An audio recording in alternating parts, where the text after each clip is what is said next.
Hi there and welcome to our lesson 6 in our C6 topic, our final chemistry topic, chemistry out there. And today we're going to be looking at hardness of water.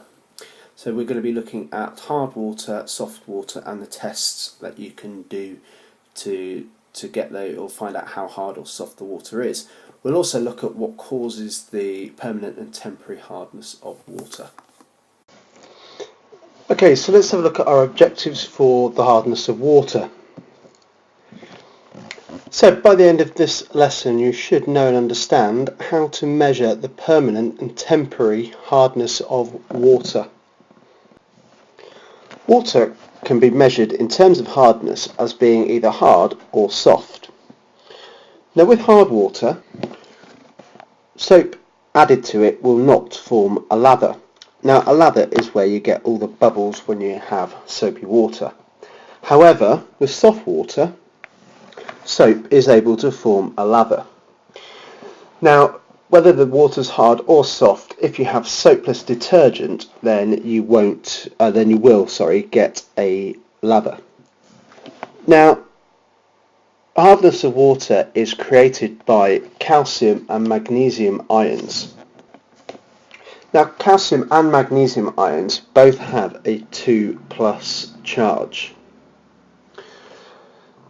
Now the way they get the calcium and magnesium into the water is via rainwater.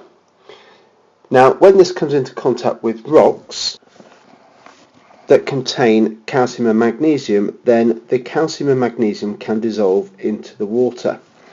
Now hard water will come from areas where the rocks have high calcium and magnesium levels, whereas soft water there will be low calcium and low magnesium levels in those rocks. Now there are two types of hardness of water. The first is a permanent hardness of water, and this is caused by calcium sulfate. The second is temporary hardness, and that's caused by calcium carbonate. Now to remove temporary hardness, what you can do is you can boil the water, and what will happen is the calcium carbonate will decompose, whereas with permanent hardness, when you boil it, the calcium sulfate remains intact.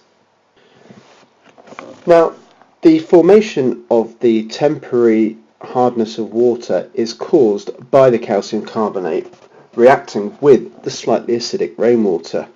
Now let's have a look at how this happens. Now when the rainwater that contains the carbon dioxide reacts with the rock, which is made of calcium carbonate, we get the following reaction occur.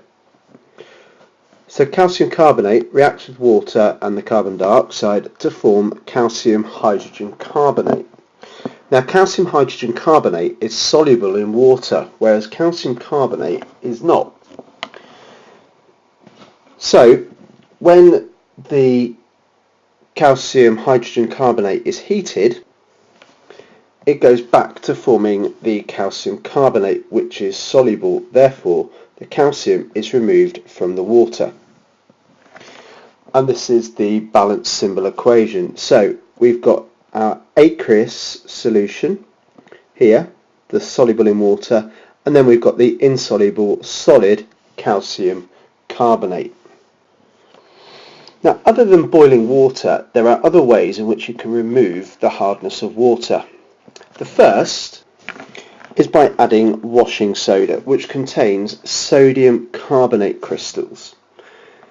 Now the second is to use an ion exchange column and passing the water through this.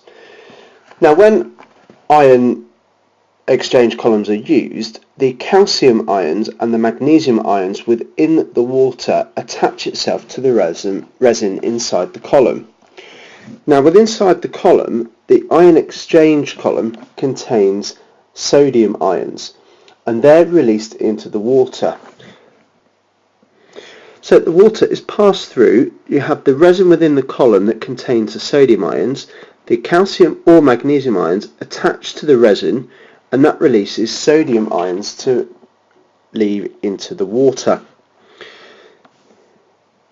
Now this works in a similar way with the washing soda, that the sodium is replaced by the calcium in the carbonate and the sodium is added to the water. Now this means that with the sodium you've no longer got hard or soft water. However, when you use the washing soda, the carbonate in the sodium carbonate forms calcium carbonate, which is insoluble. And therefore you get a precipitate of the insoluble calcium or magnesium carbonate in your water. Measuring the hardness of water can be done very easily. All you need to do is add a measured amount of soap solution until you have a permanent lather formed. Now the permanent lather should last for about 5 seconds. Now the number of drops should be controlled and counted using a burette, which will give you a standard measurement. So the soap can be added to the test tube with the water sample in, and you can monitor how much has gone in by the graduations. Then you can shake for 5 seconds to allow a lather to form. Then you can see the lather formed on top of the water, and that's when you know you have got rid of the hardness within the water. Now we've got some data here that we've collected via the method we've just seen. Now you can see we've got 5 water samples labelled A to E. Now what we've done is added the drops of soap before boiling and then after boiling. Now before boiling it will tell us the total hardness of the water.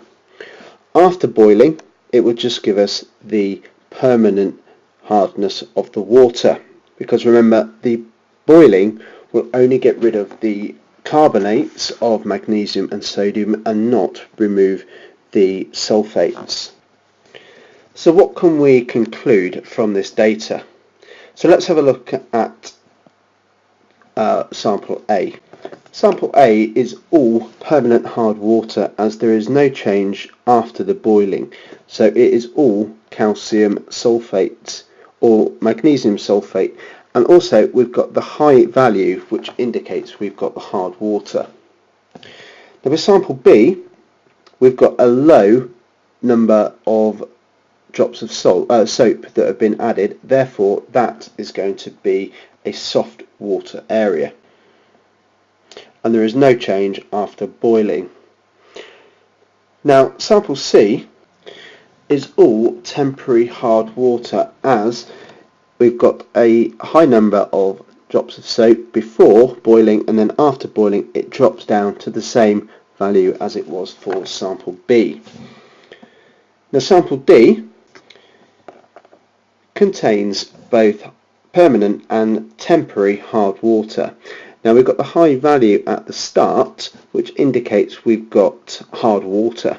However, after boiling it doesn't go as low as the sample C and sample B, so we still need quite a lot of soap to form that permanent lather. So what we have removed is we've removed the carbonate, but we've still got some of the sulfate left at the end. Our last sample is sample E, and that is the hardest water because it requires the most amount of soap to form a lather. Okay, so let's review what we have covered today. We have covered what causes the hardness of water, and it's when rainwater reacts with magnesium and calcium in rocks, and the magnesium and calcium dissolve into the rainwater. Now we can test the hardness of water by looking at how much soap it will take to form a lather. Now if we want to try and remove the hardness, we can boil the water, and that will cause the temporary hardness, or the calcium or magnesium carbonates, to leave the water. However, the sulfates won't leave the water, and that will remain as permanent hardness. Now if you want to remove that permanent hardness, then you can use an ion exchange column, or we can use water soda crystals which contain sodium carbonate, and therefore you will form calcium and magnesium carbonates which are insoluble in water. Anyway, I hope you have enjoyed this lesson on hardness of water, and I will see you again next time. Take care. Bye bye.